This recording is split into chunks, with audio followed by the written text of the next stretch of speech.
there. I think that place had enough character where the sound I can't believe they sealed that place. They We were just sealed it talking- off. Yeah. It's the same underneath. Can Same you guys underneath. just They haven't touched it.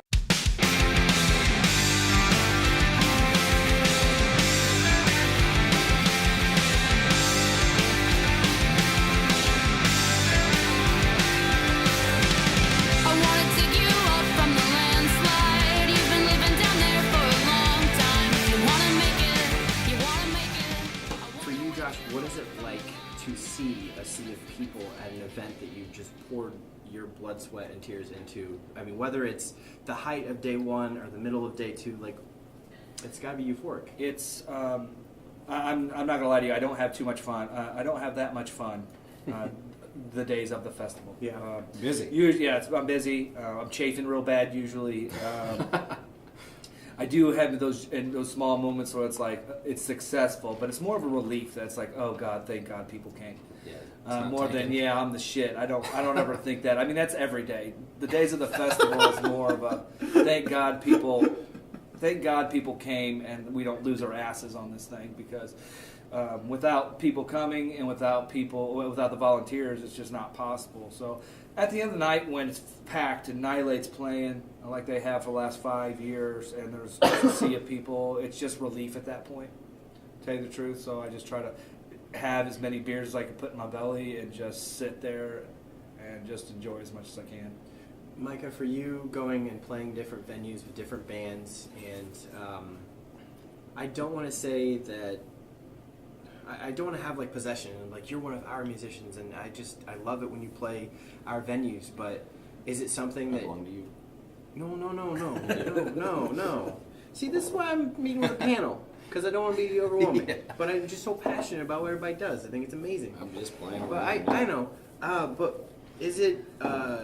It's got to be a unique feeling to go and even if it's just with a folk project, to know that there will be people there to see you, and it may not be the sea of people at the end of the night, but I imagine the faces when you're there and present mean more than if you're just going up somewhere where you don't know where you're going to play and you don't know what it's going to be like. Yeah, no, it's just cool that the community has it, and but it's cool that like when you see, everybody knows it's local.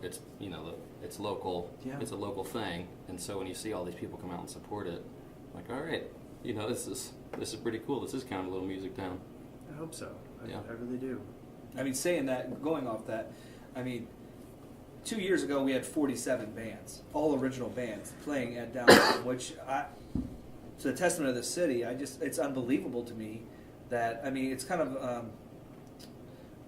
interweb, so you have more, I mean, guys playing different bands, so you got to kind of, Well, that's just 'cause, married together, Yeah. but I mean, Size 47 different bands over a 2-day period of all original music from this city. It's like a little is mini phenomenal, Memphis. man. It's like I'm a telling little, you. little mini Memphis. People don't realize how many there are. Yeah, no. Sorry to interrupt. No, not at all. You're not interrupting. No, that was really bad.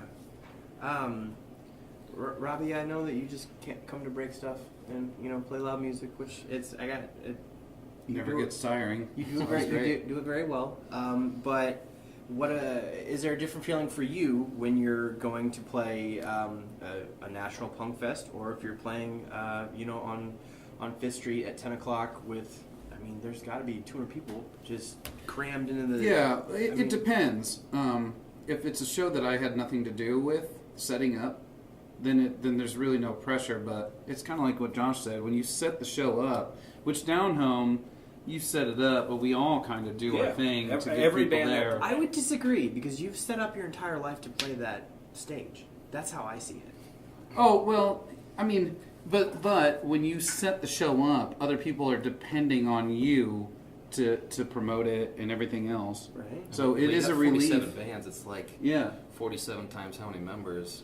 All those people. But you can't. But the problem is, when can we set up? Hey, what kind of beers behind the stage? the problem is that there's 47 bands or whatever 2 years ago. It's way less now. Yeah. But Yeah. it's still the case where if every band promoted the actual event, more people would come, and there'd be more money for everyone. The beer vendors would do better. If everybody helped promote this thing, it'd be great. But it is a relief when you put a lot of effort into something and people show up. It's very much a relief. It's more a relief though when you're bringing in the national act because you got to pay them. It's not about money for us as much as it is for them when you're setting a show up, you know. So it is it's great when you see a big crowd. It's awesome because you know you're gonna be able to make your ends meet, you know. Yeah, that's the biggest deal. As long as the income comes, it's the same. That's it. The band on the road needs to make some money. Yeah, you know. And we got And it was I great. want to pay them. Yeah, we get sponsorship to cover them, and then we get sponsorship to cover stages. So who makes the money from this place is actually bands. But I'll segue your question since this is going to be Park's first year. The last event that you played, the last music festival downtown, was one of the biggest in attendance that they ever had. There's always going to be a demand. Do you feel that you as a band want to make it as big of a performance for that last one, knowing that everybody and their sister came to see you? Or is it you're just going to show up and play the best you can and that's what we got? I think we just want to be part of the community, you know, and showcase, you know, what Springfield has to offer for its musicians. You know, and the thing that, you know, I think a lot of people, it's not a singular, you know, hey, look at us, look at us. It's Well, just, no, I'm just saying, like, as far as I feel that there's a built-in audience that I mean, we talked about the one before the last calendar year at Boondocks, just tons of people, and I don't know if there's any way to put, if you're gonna put like a little extra practice or a little, because you said the last live show that you played, is it true that you were very confident going into it? But it was one of the best shows I ever saw. Like, I'm not saying they're just gonna sit next to you. I think these guys can all, you know, attest as musicians. When you sit there and you think you're not playing very well, most people are going, "You guys were really good," and you're like, "I don't know what show you guys were listening to." Yeah. But you know, Okay. I mean, I've messed up like 12 times, but no, we always, you know, with every show we play, we try to put as much practice as possible into it, you know, and try to be as good as you possibly can be, because you know, when you're looking out at a sea of people, you know, you want to be Yeah. good. Is there anything this year that you can showcase that you couldn't at the Boondock show as far as a track listing? It's like one song you didn't think that was viable but you'd like to put in, or one that you're like, well, we had to scrap it. We'd like to try to play all three tracks from the EP release in 2014. We're going to try. There was just the production on that EP was. We went into the production thinking we're never going to have to play these songs live. So we could do Each song's like 15 minutes we'll long, have man. like, you know, 22 guitars doing different things, you know. And so it's actually kind of a cool challenge to sit down and go, how do we do this live so that it does the recording justice. But then there's the other part that, you know, I don't even think anyone's got the EP, so we're just going to go, I don't even know what song this is. So there's going to be so many musicians at Downhome. We should just get 5 or 10 dudes just to play just the other guitar track. I'd be down. Let's do it. Just send them the tracks, like you're Yeah, playing track and 2, this is what you're track playing. This is what 3 you're just playing. Yeah. Yeah. The whole time you just go, That's all you do the whole Can, time. can that be my part? Yeah. No. I think since it's Park's first year on the festival, they should play first. Yeah. 2 o'clock. 2 o'clock on Friday. I don't think we'd be using them to their best ability. Josh, let's throw it back to you, and let's. There's a lot of history in the panel. What is one of either your favorite venues that doesn't exist anymore, or the favorite show that you have played? It can be, like I said, you can pick from those two. I try and give as many options as I can, but like, I just love playing this particular venue that doesn't exist, or this is hands down my favorite show that I've ever played. Okay, so I have an answer to both of those. Okay. My favorite venue that I still miss is Underground City Tavern. I love that place. I thought it was a great venue. I thought Brian Riley did a great job of bringing in music that I particularly like, which is like Americana type stuff. I thought he did a great job doing it. The sound system was shit, but I don't think it had anything to do with that. It was just, I think it was the culture that part was of the there. charm. I think that place Yeah. had enough character where the sound Yeah. I system can't believe they really sealed that plate. They We were just sealed it talking- off. Yeah. It's the same underneath. Can you Same guys as the just, floor. They haven't touched it. Can you guys please It's- describe it, because I never got to be a It part was of it. It's at the Hilton underground. Yeah. But they brought in a restaurant and they just sealed it off. And last I heard, it was untouched. It was basically. untouched. Yeah, we were just talking Still about it. just sitting there. It probably held what, like 200 tops? Yeah, probably. Like, packed. 250 maybe. Is there It's anything you can super- compare it it's to super right intimate. now that I might be able to get a visual? I No. barfed all Not over really. that place. I barfed all over pepperoni everywhere. So man. at It was- Bennigan's, if you knock down a wall, it's still there. is what It's you're not the telling no. me. Their Yeah, Bennigan's is on On top. top of it. Yeah, they It just was It's the Yeah. bottom You're floor. walking It's on the underneath. floor, Yeah. It's underneath. they just Like- closed like off the stairs this. and It's just Underground. Yeah. yeah. The only thing that sucked about that place is carrying your gear up and down the stairs. Yeah, Screw that. Wasn't there an elevator? There was no elevator. Yeah, I don't remember, but I remember Not- I taking don't it. think so. Yeah, there might have been, but it was like an inconvenience. I mean, there's an elevator at the Hilton. But yeah, that was my. That's the venue I missed the most, just because I mean, it's like one of those. It's like Cheers, you know, but with awesome musicians there all the time, you know. Yeah. And then my favorite show that I've ever played, I opened up for Alejandro Escovedo at Bar None. That was probably my favorite show that I played here in Springfield in a long time. I opened up for the band that's playing headlining at Downhome this year, Marah. I opened up for them in Springfield. So I don't know if you remember, the Hilton used to have these rooftop parties back in the day. So they would always get rained out. So I don't know why they continue to do that. Oh, it was like a parking garage. I'm sorry. Parking garage. Okay, Yeah. thank you, because I did not make that connection. They had parties on the on the parking. on the Parking parking garage lot. rooftop. Yeah, yeah.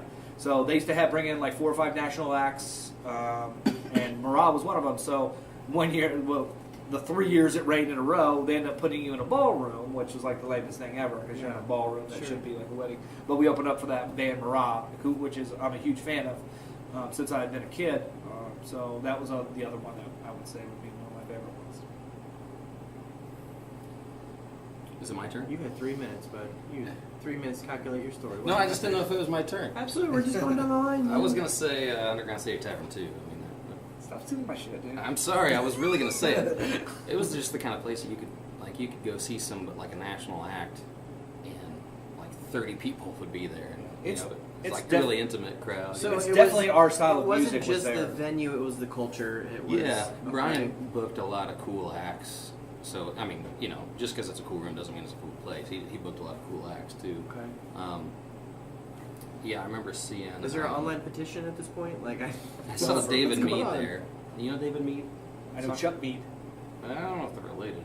ER549. No, I don't know David Mead. But I saw Dale Watts. Yeah, that's all kinds of crazy. It's one of those things that like I'd been listening to David Mead for a long time, and I thought he was gonna like pack the place, and went there with a buddy, and I think we were maybe, we were two of maybe 20 or 30 people there. It was awesome. Yeah, no. 30 people at a show? That's pretty good turnout.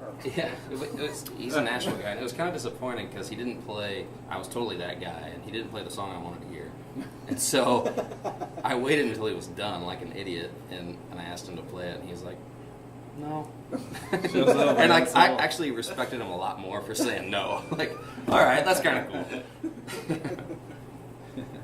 But favorite show, I honestly don't know. That's hard. Yeah, I can't. Okay, I'm not gonna what's answer that. well? Let me restructure the question. What's one show that you played to the best of your ability that inspired you to play other shows as the bar? Like, wow, I hit every note, I hit every chord. It's never happened at one time. No. It's never happened one time. You never left a show and said that was amazing. I want every show to be like that. I've never left a show and thought that I did an amazing job. No.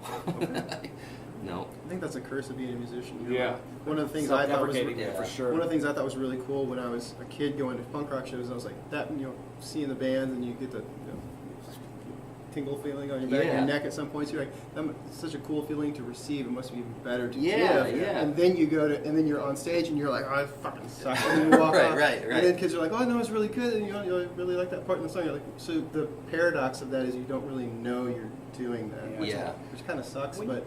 When you see the bands you love, you're like, I'll never be that good. But Yeah. there's always somebody that thinks you're that good. Yeah. Yeah. Yeah, Underground City Tavern was before Celtic was around too. Yeah. So that was the 3 a.m. bar. Yeah, it was was. the Underground City Tavern. Well, and the top at the same time Yeah. because they had the jazz station at the top. Right. So it was kind of like the Hilton was the place to be. you used, from 1 to remember, you used to 3. smoke. That place used to get so smoky. Yeah. Yeah, I don't think you need a cigarette at some point. You just The brew house still smells like cigarettes in the bar. Never gonna come out. No. I would say, as far as venues are concerned, Mississippi Nights in St. Louis was the best venue, period, in my opinion. I saw some of the coolest shows ever there. But more locally, East Island was great. That was forever ago. I mean, we were kids, but we used to pack that place all the time. It was great because we had so many friends. Well, you know more about it than I do, and I would love for you to expand on that as if no one's ever heard it before. Yeah, it was just it was an all ages venue in town. It's a coffee shop. It was a awesome. coffee We shop. used to drive and- up from Girard. Hang And it used to have like the stage was in like a greenhouse, so it had separate rooms. It was the right place at the right time, I would say. Because we had a bunch of cool bands. A lot of big bands played that place. Didn't like Yeah. Alkaline Trio play that I place? saw Alkaline Trio there. Yeah. Oh, what was that band? The second show Did ever. Ray play that band? Ray, I don't know. If Ray used to ever play did. Skanks all the time Ray always in played the Skanks. beach house. Yeah. I totally forgot about the beach house. Oh God, what was that? There was one band that got huge. Right, it was they played the second show ever at the Asylum. I wish I could remember what they were called there. Pedro the It Lion wasn't play there? Hooba Stank, but it was something I just think like so. I that. think they I did. think they did. Who's that? Pedro the Lion. I Yeah. think they Yeah, said Pedro the so. Lion played there. Yeah. We got some good shows. Yeah, there were lots of good shows at that place for sure. But as far as shows that, I mean, I feel like it happens for me, but it's always the small venues that there's the most energy, especially at a punk rock show.